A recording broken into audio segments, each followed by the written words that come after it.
أعوذ بالله من الشيطان الرجيم.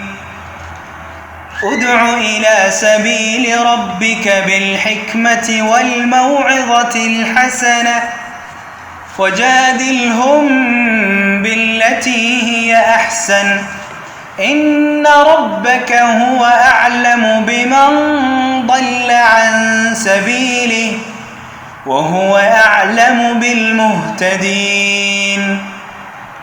وإن عاقبتم فعاقبوا بمثل ما عوقبتم به ولئن صبرتم لهو خير للصابرين.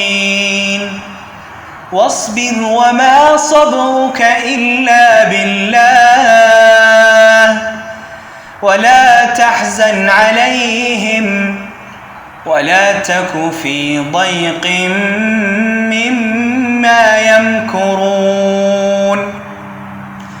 إن الله مع الذين اتقوا والذين هم محسنون.